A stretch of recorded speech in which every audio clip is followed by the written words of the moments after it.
They all grow up so quickly. This is Uni. She's 1 year, a little older than that now. And she's still pick-upable. I remember when she was smaller and tinier. No less cuter, though. She still has her whole cuteness about her. Look at this wonderful creature. If I were doing an ad on TV for one of those shelters, then this is how I would do it, probably.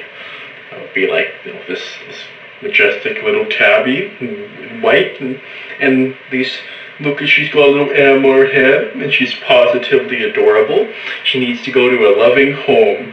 She likes to play, she's very active, and she's very curious. Make sure you have a body that she can climb up onto at night, because she really likes to do that. What a cute little kid. Her name is Uni. You'll probably rename her, but Uni's a pretty good and simple name. Not Uni as in unicycle. Anyway, I'll put her down for now. Ooh, look at this. Look at that. What a lovable critter. So that's all I had to say for now. Yeah? You tell me what your concern was with that. My concern is you made it sound like we were going to give Uni away. We're really not going to. I'm just practicing my acting. We're still keeping her. There are plenty of nice cats in the world, but that one can't be yours because it's ours. Okay.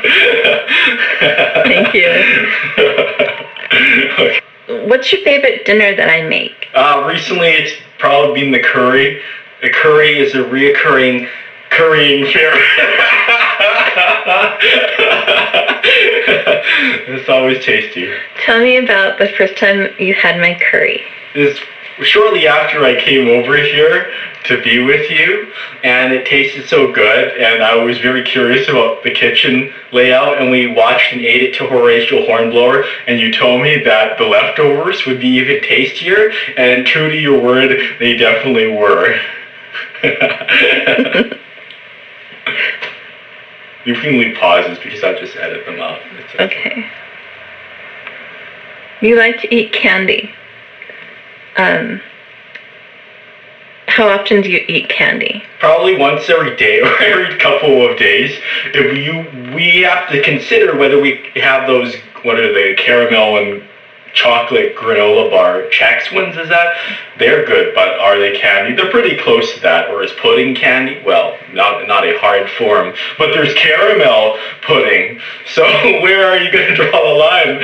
Aside from that, I got the Butterfingers and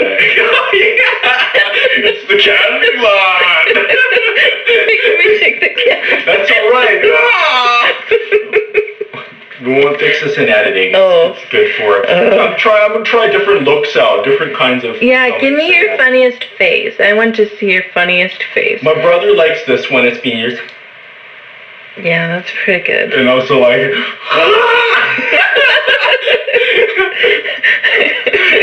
That's Moosier's. Pretty expressionate. What? That's Moosier's. Do you know how to do the owl? The what? The owl? What is owl? It goes like this.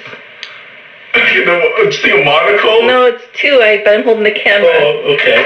It's like, No, that's not the owl. That's big eyebrows. I don't know what. See? Hold like this, and then put your fingers on your chin, and then turn. No. What? Oh my God! It's not that hard. It's totally here. Look. See my finger? I'm doing like A-OK. Okay. And then I'm gonna take these 3 fingers and stick them on my jawline. It's hard. Well, you still make it. Do you see how I'm doing it? No, because I don't have my glasses on. Well, put your glasses back on. It's really hard to do. Okay, next. No, you can do it. I'm not going to the next till you do it. I can't do that. See, now here's my 3 fingers. Put them right here on your chin like this. Like that? And pull your... No. Oh my God. All right. I'm done with that. We just finished naming your new work of art. Oh, yeah. It's not, my work of art is not quite done, but we've named it. Yes, tell us the name. Road to Neverwhere. No! No? It's entrance to Neverwhere. Entrance to Neverwhere, that's right. I wrote it down so I won't Good. forget. Yeah. I get confused. That's all right. I mean, it just came spontaneously. I looked at it, and I think your art often is wonderful in terms of fantasy, sci-fi manifestation. If I went to a finer bookstore and saw things in the shelf, I would expect that would be there.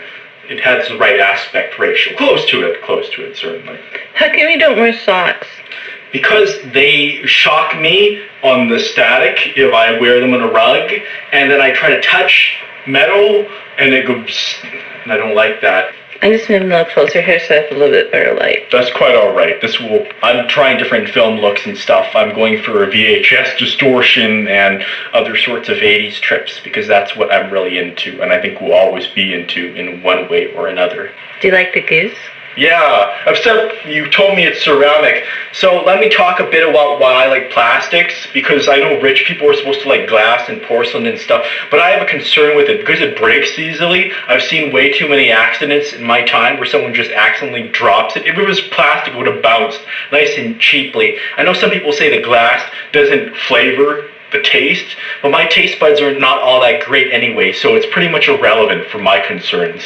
I like plastics because they're often cheaper and more practical, and like Dustin Hoffman said in that movie, The Graduate, or no, I don't think it was him, but he was in that movie, but there was the word plastics. So that's what I have to stand for, plastics. Uni is taking a shit on camera. We're here to witness, and it smells bad. You can see the cat in a litter box. She's very shy. She's going about her business. I don't think she's shy about it. Look at, she does it when the camera's on. She knows. She feels very embarrassed. Smile. Now she'll be on the internet and people are going to look and see. Oh, she's pea cat. It's all pea. Oh, no, that was not pee. That's feces. In the future, I would like really to have a cruise ship voyage. That would be a lot of fun. I was to play piano on a cruise ship. I want to go in an aircraft carrier on a non-military kind of capacity without people dying, but I think it'd be cool if just the carrier or something transformed into a giant robot, like a Transformers. That would rock. How many pairs of pants do you have? I have like I think 3. We'll consider 3. You always wear your watermelon pants. Yeah, I like them. They're good pants. I have these. I have another soft one for nighttime wear, which is a charcoal, and then I have my one pair, my Infinite Glory one pair that I have the belt around when we go out in public and stuff. You recently lost your belt. Yeah, and then we had to go to, where was that place? It had an expensive belt. We went to Nordstrom. It's a good belt with good leather and lasts forever. Yeah, you said that's what it was. It was like $40-$50, and I was like, good gosh. It's a good belt. So it better last. I mean, if anything goes wrong with it, Nordstrom has really good service and wouldn't take it back. That was a good day though, because we went to have sushi there. That was a blue. Oh yeah, that was fun. It's associated with good memories. Like anything, when you have just everyday events like buying a belt, buying pieces of clothing, and you have some other memory that is associated with them, I think that's magic, because then the whole storytelling aspect, when you relay this to other people, it's a trigger. You go, hey, that's also the time we did these other cool things. It's so weird to hear someone talk about new things like the internet, and yet the footage looks all old and crufty. It's just such a cognitive dissonance. It just splits your mind, makes you wonder, what universe are we really in? Where are we? How did we get here?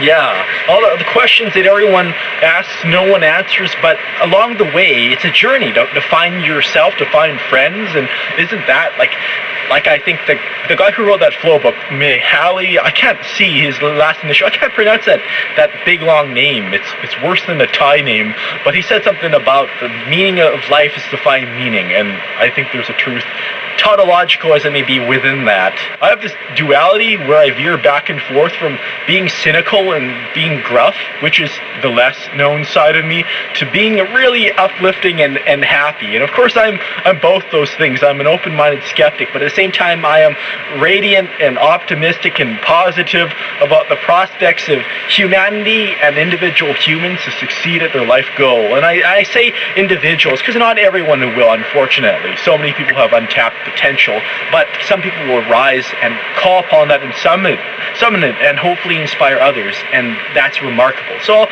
remarkable, but I'm a realist as well. Have you ever been in jail, or where did you get that shirt?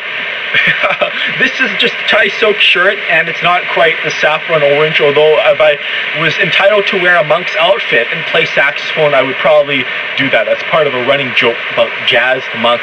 But I've never been in jail. I think the closest I've come to being in prison was shoplifting.